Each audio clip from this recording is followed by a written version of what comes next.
life has been full of adventure. I'm a former WWE superstar known as Tyler Rex. I'm also the founder of Body Spartan, where my goal was to motivate as many people throughout the world as possible and to inspire them to make lasting change in their life. To never care what people think, to always chase their dreams, their hopes, their desires, and to be their true, authentic self. My name is Gabbi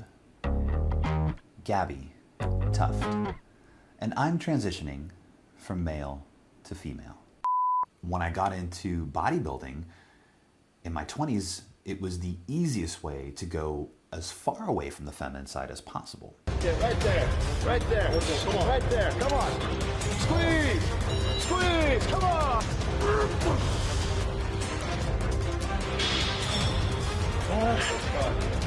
This interview, this video is about full transparency. And I don't want to hide anything anymore. There's nothing to hide. I'm here, I'm out. I know that there are people, thousands of people in my situation that are going through similar feelings, similar emotions, that are feeling suicidal, that don't have the support that I have, that don't have a wife that still loves them and understands and supports. I know that you're out there, and I plan to do what I did for Body Spartan, where I motivated and inspired the masses, and I shared my story of my life. I'm gonna do the same thing. I promise to always be transparent. I promise to give the truth. I'm here to help. I wanna be a light. I wanna let you know that you're supported. I wanna let you know that I'm gonna share my entire journey. I want you to know that you're loved. And I want the world to know that this is me. Gabbi, I am thrilled to meet you. I am thrilled that you're doing this show. I'm just going to start with a simple, how are you? Because this has been a very busy time. Oh, thank you. I'm so excited to be here. I'm great.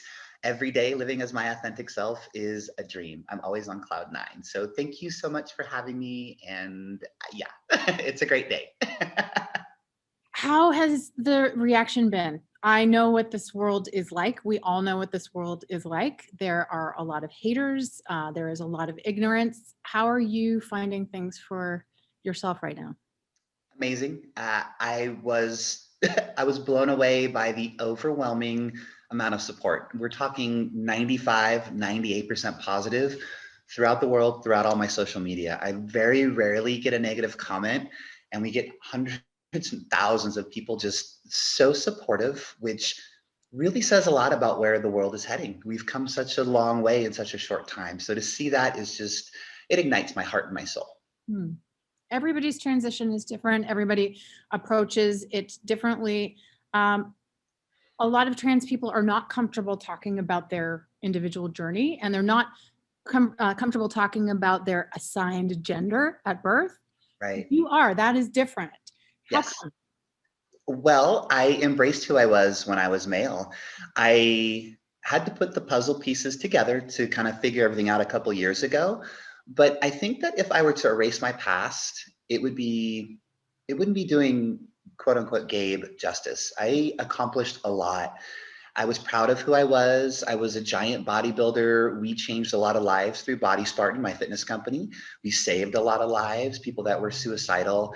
And I really wouldn't want to erase that. I did a lot of amazing things that I'm proud of. And so embracing my past, I think, has helped me embrace who I am now. I'm not afraid to say, yes, I was male at that point in my life, and I did good things, and I'm not ashamed of it. I don't want to erase the pictures on my wall. We leave them up. I love the pictures of my family and my friends. And I think that if more people did that, they might have an easier time finding out who they are when they transition. Let's trace this journey and get back to you understanding that Gabe and Gabbi can coexist or be the same person. Sure. For you, when did you start to feel in your body that it wasn't quite you? Oh, yeah. Well, it's been a long time. So probably after my wrestling career is when I really started kind of coming to grips with something's not right. I don't feel at home in my body, which is a lot of the times you see pictures of me at my biggest when I was a 280-pound bodybuilder. I was going the other direction, like trying to bury my feminine side.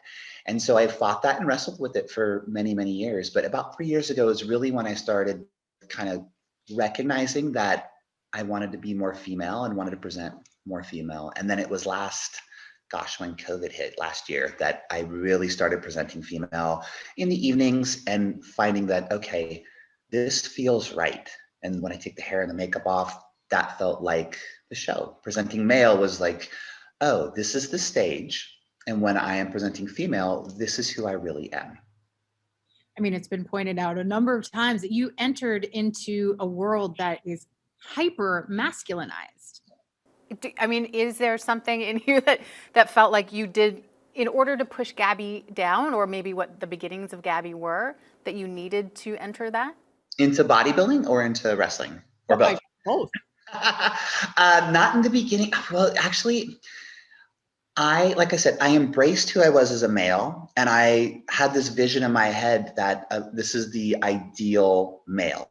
Some giant bodybuilder. I loved having my long dreadlocks down to my butt. I looked like Ragnar from Vikings, and just like a giant version of him. I always say if you cross Ragnar and the mountain from Game of Thrones, that was kind of my persona. And so it was very larger than life. I think I really, truly embraced that portion of my life. But like I said, as we got further along, absolutely, like towards the later years of my life, as we get closer to the transition, I definitely was pushing Gabbi down. You have a loving wife. You have a daughter. Yeah. They have both been on this journey with you. Talk about Priscilla and how she's supported you in this. Oh, sure. She's been amazing. She knew what was happening. She saw the writing on the wall, and she was so supportive from day one. There was a big stretch of my summer when I was very depressed, and it got really bad. And she came to me one night and talked to me about it and said, "This is a safe place. I love you. Tell me what's going on. Do you have something to tell me?" And I knew that if I didn't tell her, things were going to go south. I was very suicidal at that point because the pain of presenting male was overwhelming.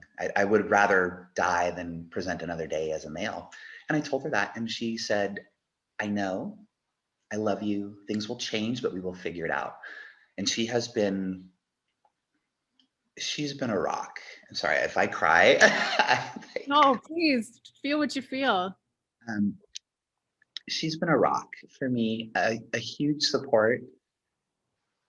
And honestly, this is where my heart is with gender equality, because I know that not every person transitioning has the support like I have with Priscilla. Yeah, and you have said, for you, Gabbi, it was a matter of life and death. Can you say more about how much that just rips you apart? Oh yeah. So as we got closer to me actually transitioning to that talk that I had with Priscilla, or that actually she had with me, where she said everything would be okay, there was a time where I felt like I just could not present female. It was too heavy. The weight of the world was so heavy on me. I thought I would lose my house. I thought I would lose my family, my wife, my daughter, my business, Body Spartan, which is 90 to 95% male demographic. We have a fitness company. How would they accept me if I said, "Oh, here's the ultimate male turning into a female"? I thought I would lose my business, my friends, my neighbors. I was petrified. And so the fear was so overwhelming. And so those things were in my head. And the pain of not being able to live who I really was became overwhelming, to the point where my heart was heavy. It was difficult to breathe. And I walked through scenarios in my head of putting a gun to my head and pulling the trigger, even though like I have a daughter and a wonderful wife. The pain was so great that I didn't think I could go through with that. And my brother committed suicide in 2013. So I know what happens to a family when a family member commits suicide. And so knowing that, having that in mind, and then understanding that that's how I was feeling, it's hard to imagine the lengths that somebody will go to just stop the pain. And I knew that if I pulled the trigger, the pain would be over. Wow. That's yeah, it's heavy. It's heavy. And a lot of trans women and men feel that way too. I know they do. So take me to the moment where you decide you're going to present as Gabbi publicly. Um, I mean, you were terrified, but you decided to do it. So what led to that moment? We went out to downtown 4th Street in Austin, and I was terrified. Terrified. I had hair and makeup on. I didn't have this pretty hair. I had some some basic hair, and I was still gigantic. I was still 235 pounds, I think, of just pure muscle.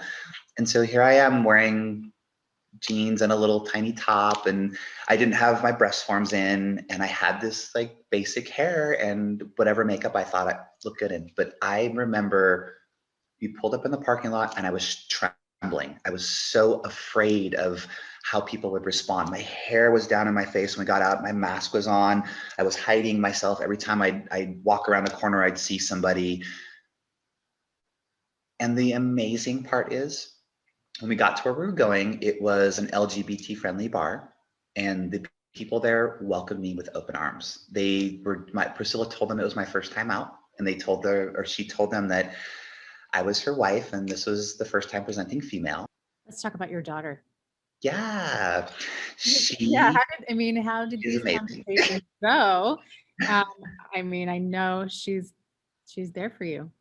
She is. Yeah, we had a conversation one night where she has a little iPad game she plays where they make like little characters.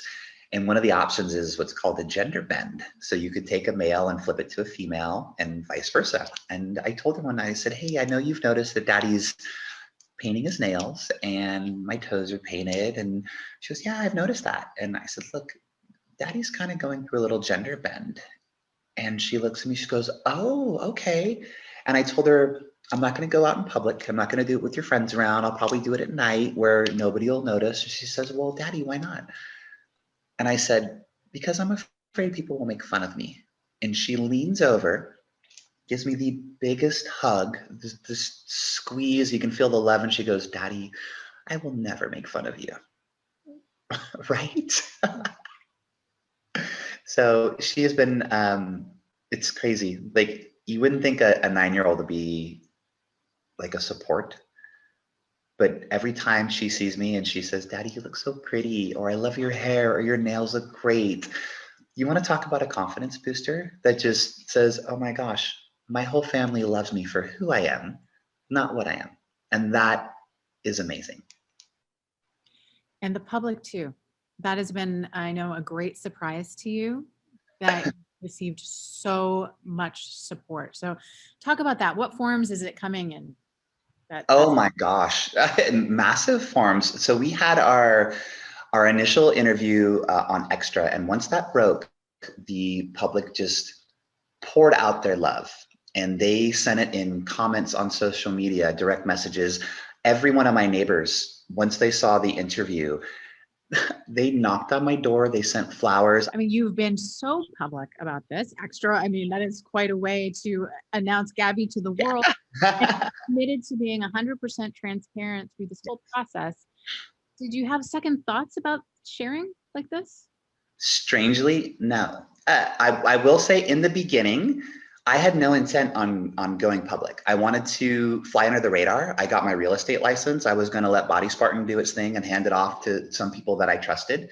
And I was going to fly under the radar and just do real estate. And I realized that my transition was happening so fast that my desire to present female was overwhelming, that I was going to get recognized, and it was going to be an uncontrolled narrative. So I created my coming out video where I had the purple top on. That one I filmed in early December, and I was ready to come out and just control the narrative so I could tell people this is how I feel and it's not strange or weird. I knew that if I was transparent, truthful, and there was everything on the table at all times, there wasn't a flaming arrow that could be thrown at me that could cut us down. And so once it's like an Eminem 8 Mile thing where, you put it all out there and they've got nothing. So here is all of me, love me, hate me, whatever it is, but this is who I am. And this is what we're doing. Gabbi, with being a visibly marginalized person, you have no choice but to be political, right? It's in a way, it's imposed upon you to do some heavy lifting. And I'm wondering, is your mind at all turned towards politics? Because there's your journey, and then there is actual politics. There's like 20 states right now in the US with anti-trans bills that could pass at any moment. Sure. Is this something you see yourself getting involved in at all? So, I mean, it's inevitable sooner or later that somebody's going to ask that question. And as someone that really wants to hold the torch and carry it for the LGBT community and lead the way for a better life for all of us, I'll say this. I want to see aspects of society change for sure. And I think that the LGBT community and most of the world that isn't even a part of that community, well, I believe that everybody's good inside. And so here's my thought process. I don't think politics is where my message is. I think my job with who I am right now, my calling, my destiny, so to speak, is to lead the masses, get the message out there, create a paradigm shift in the way that people think and the way that people view the transgender community and the LGBT community. And if we can start there with the masses and make a paradigm shift within the people, once it's time, the people will choose their leaders and they'll choose them accordingly. They'll choose politicians and leaders that will make those changes and that will then carry the torch at that point. Very well said. Yeah. Thank you.